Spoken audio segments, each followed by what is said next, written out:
So welcome back to my channel. This is Gamer Dom and another Rambles of a Fool. So another fairly quiet week in terms of new developments, because of course the biggest development of it all was the fact that update 1.0 arrived and has gone live, and I think pretty much everybody I've seen, mostly 90% of the people I've seen, have been very positive about it.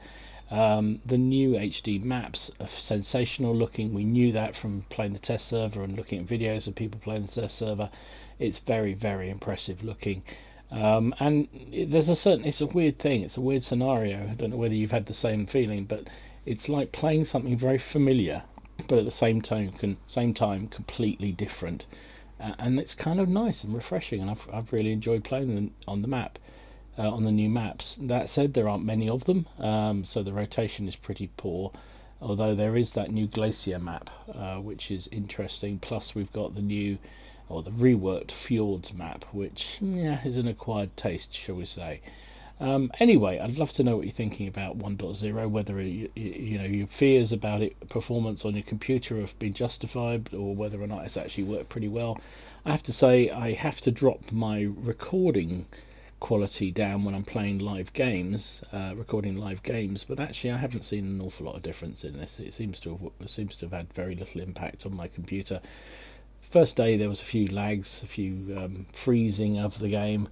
That again seems to have settled down. The mod manufacturers out there have finally got, because the first day of the mods going out was horrible. There was all kinds of failures. I had some really odd things coming up on my mod pack that I use solo. But now that all seems to have settled down as well. I know Aslan's had a problem, and I know XVM was a real problem. So, but it all seems to have settled down now, so it seems to be going swimmingly. So we'll see what the load is like on the servers for the first weekend of the new patch. But overall, positive feelings from me. I'd love to know what you think down below. So anything else that's coming up? Well, we're going to take a look at the new premium out there. I'm not buying it, but we'll have a look at that. Also new missions and a couple of other bits and bobs as well. So anyway, so 1.0 is here, and what are you guys thinking about it? I have to say, I kind of miss the garage. Oh, this is all very pretty and everything, but I do kind of miss the garage. People doing, oh, I wonder what he was doing over there with his chopper. Oh well. One thing I just noticed, which is why I did this bit of sequence, was that look, there's our latest premium sitting there, the Somua SM. So this is another way of them marketing to you, I guess, is that you can see the current newest premium sitting there. If you click on it, you can go into instant preview, see what it's all about. Crew layout. So it's like the preview function you get on the tech tree. And if you want to, you can click the big button that says purchase. I wonder how much it is. No, I didn't really do that. Well, I did click it, but I'm not buying it. £34 sterling for this thing. Tier 8 heavy tank. That's the going rate for a Tier 8 heavy tank. But I don't think I really want it. I don't like the auto-loading French heavies. I prefer the Liberté type versions of the French heavies. But anyway, each their own. I have to say that obviously I haven't done a review of it because I haven't got it. So, but it does look to me like this is another one of the trends that Wargaming have got into with the latest upgrades of tanks, is that they are beasts when they're top tier, and when they're not, they're pussycats. So this thing looks the same. It looks like it's got a lot of mobility, a lot of armour, a lot of firepower. So if it's top tier, woe betide any tier 7s, let alone tier 6s going up against this thing. But against tier 9s and tier 10s, not so good. Bit of a trend there, I think, definitely. You look at some of the newer Russian tanks, they are just brutes when they're top tier. Anyway, let me know what you think about 1.0. So as we saw in the clearing, the Somua SM Tier 8 French autoloading heavy tank, premium heavy tank, is on sale. Not going to buy it myself because I don't like the AMX series of autoloaders, but basically this thing is the sort of premium tank, if you like, if you're kind of working your way down the autoloading heavy tanks, the AMX 120, that sort of thing, all the way through that line. So this will be an ideal trainer for the crew for that, whereas the Liberté is the ideal trainer for the other branch of the French heavy tanks, the ones with the armour at the front and what have you.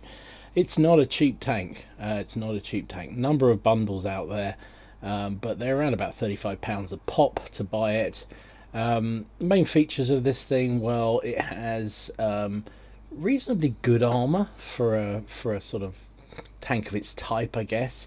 So let's have a look at the stats. This is from MMO.net. 1,450 hit points, which is okay for a tier 8 heavy. Damage is 300 per shell. Has a 5 shell clip, which is pretty darn good. So 5 threes is 1,500 potential damage. Is a lot of damage. Has a 4-man crew, so boss, I like this, is translated from Italian.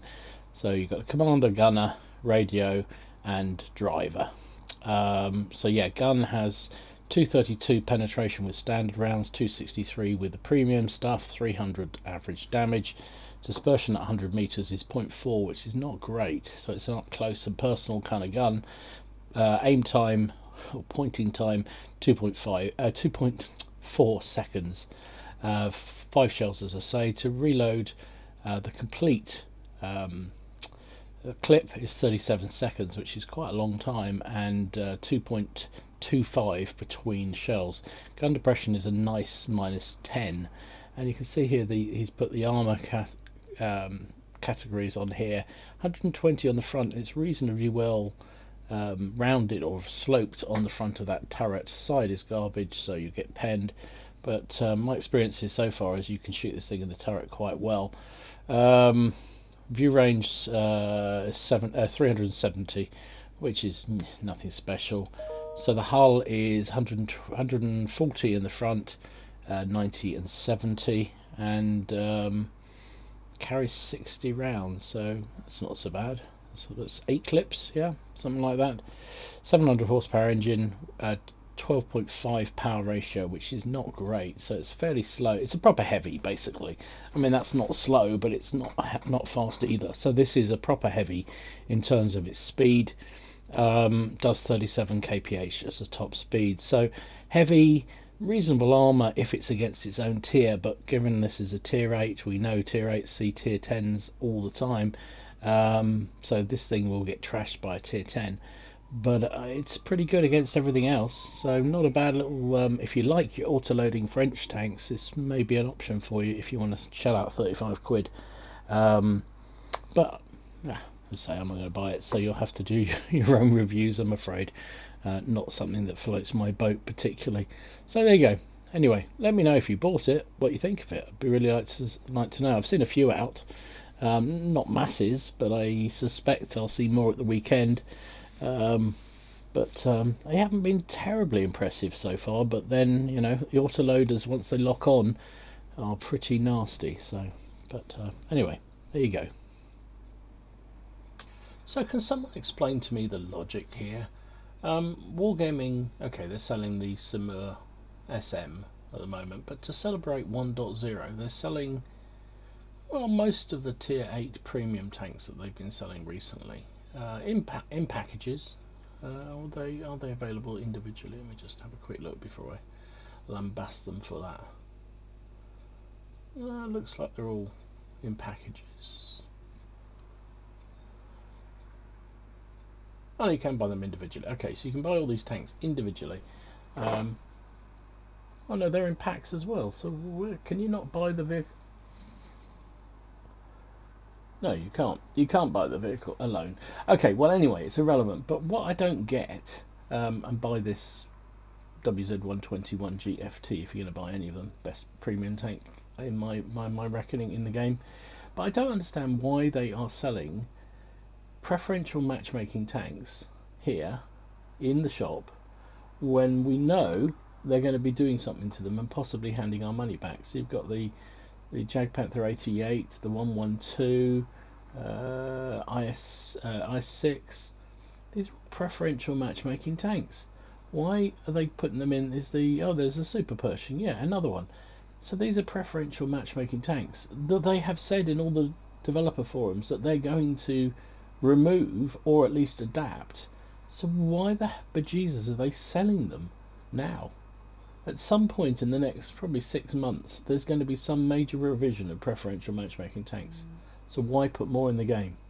Makes no sense to me at all.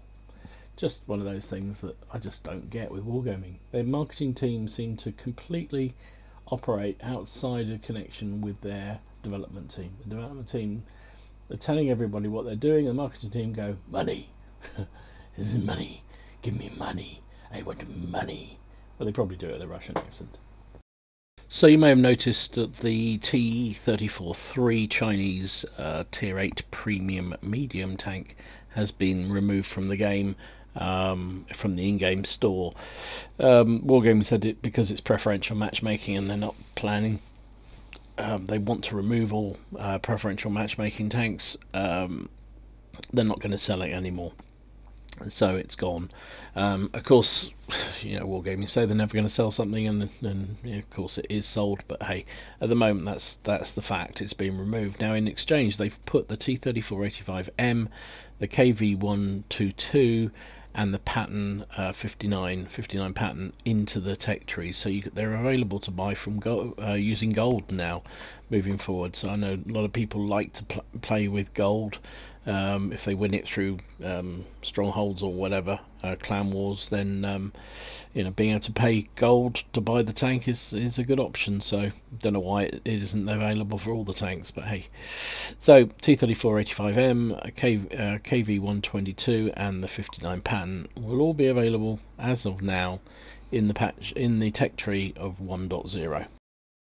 So another rumour that was circulating various forums and blogs and what have you, talking about the possibility that you could buy a premium tank with the bonds you've collected, given the fact most of us haven't earned enough bonds to buy any of the special equipment. It's kind of a bit of a waste. So there was a suggestion which somebody had picked up on and been replicated all around the internet, around or the world of tanks internet anyway, about the fact you might be able to buy premiums. Now Harkonnen's made it very clear here. He's spoken to some of the guys over at Wargaming, and this won't be happening.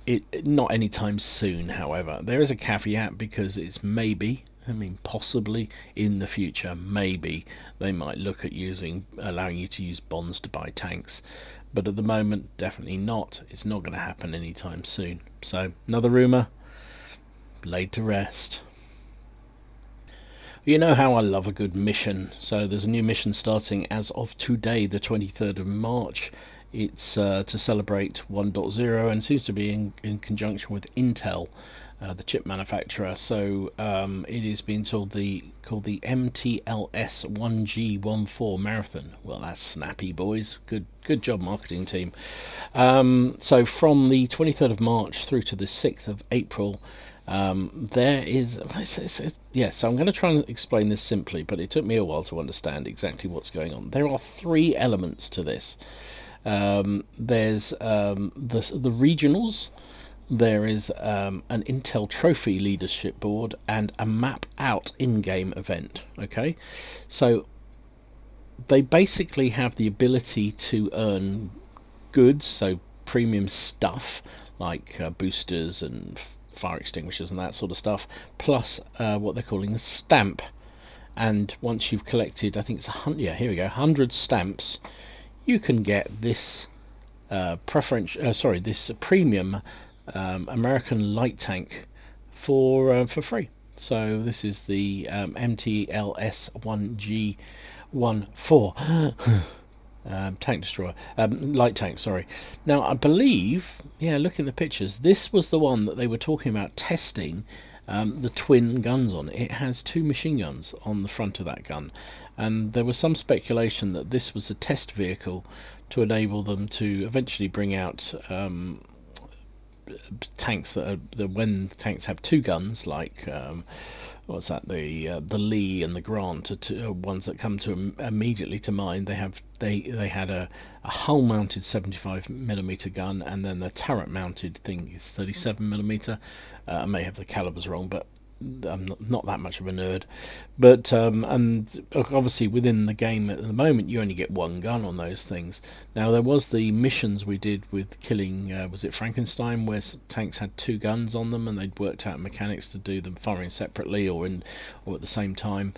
And this was thought to be a continuation of that sort of project that may eventually see us having multi-gun tanks out there. So anyway, you can win it if you collect 100 of these stamps. Now what do you have to do to get 100 stamps? Well, basically you have to play a number of games. So you need to get into the top 10 by XP earned, and then you will win 2 stamps. Sorry, you will win a stamp for each of the maps. So if you're playing Himmelsdorf, for instance, you will get one map. There is potentially the ability to get, I told you it was complicated, the ability to get 2 stamps playing Himmelsdorf if you finish in the top 10 in a game. And once you've got your 2 for each thing, that's all you can do for the day. But you can do it on all the maps, so Properovka, Malonovka, Himmelsdorf, what's the other, Serene Coast, all those maps. If you play them twice in a day, you'll get 2 stamps if you finish in the top 10, and that's it, nothing more. You'll also get some other bonuses and what have you, but basically that's the way you're going to collect the stamps. And once you've collected 100 of these stamps, you can get this free tank. So you can only do the mission, you can only get the stamps twice in any day on any given map. So if you finish top 10 on Himmelsdorf 4 times in the day, you won't get 4 tokens, you'll only get 2. That's the way it works. The other thing there is within this, so that's the easiest thing to do. So there's various other things you can get credits, 5,000 credits, some extra XP, etc. for playing them. Also, the total number of stamps that are in circulation go towards helping the overall prize pool for the regions. So for each of the regions, EU, Russia, North America, I presume Asia, there is a prize pool, if you like, that increases as more stamps are accumulated. So the top prize for that is a double XP for all wins for the weekend after the event finishes. And there's various unique badges and in-game goodies like personal reserves and special camos that are available depending on how the server, the region does. Now I imagine everyone's just going to win that easily. The third element of this competition is a bit more intriguing. So this is where the Intel Alliance works up. So basically there's going to be a chart, a leadership chart for who wins the most stamps. Now if you can only win 2 a day, and how many maps are there? I don't know, but surely then there's players out that win every single day, they'll win 2 on all the maps possible, so I don't know how they have a leadership board. But anyway, unless they mean, I don't know, but that's what they say. So you earn as many stamps as possible. If you are placed on the leadership board and you finish in the top 250 places, you will win an Intel processor. So if you finish in the top first place, you'll win an Alienware 17 with Intel Core i7 processor, so that's a really good computer, I would imagine.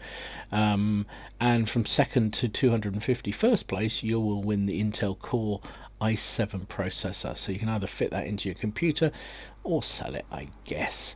So yeah, it's something to aim for, I guess. Yeah, nice thing to have, and you know, something to aim for. I'm still not entirely sure how that works with the stamps, because if there is only 2 earnable each day on each of the maps, I know there's not as many maps, but you're relying on them rotating reasonably well.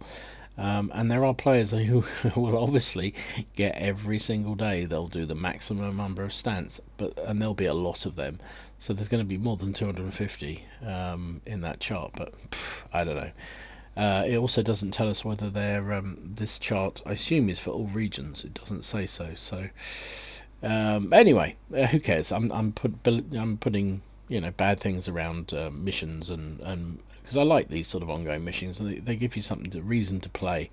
And I think that's good. So there you go, starts today, runs until the 6th of April. Just basically go out and fight. It's a simple thing. Doesn't seem to be any tier limits. Just play and play well, and if you'll get these stamps, you'll get these extra bonuses, and you know, at the end of it you may end up with a free tank, and you may end up with a new processor for your computer. You never know. I can't really even be bothered to go into detail on this. You can look it up if you happen to have a Clan Wars reward tank, but there's more buffing of the Clan Wars reward tanks, 4 of them here. This is leaked data from Super Test server, so that you've got the M60 American medium tank, the VK 7201K German heavy tank, the 121B Chinese medium tank. It is a medium, yeah, I'm sure it's medium, and the T95E6, which I don't actually know what that is. Is it a heavy or a TD? Doesn't really matter, I don't have it. So a bit of changes there. You can see there's a decrease in hit points for the E6, increase in engine power and reload speed. Looks like the Chinese one's getting better view range, better reload time, better penetration, blah blah blah.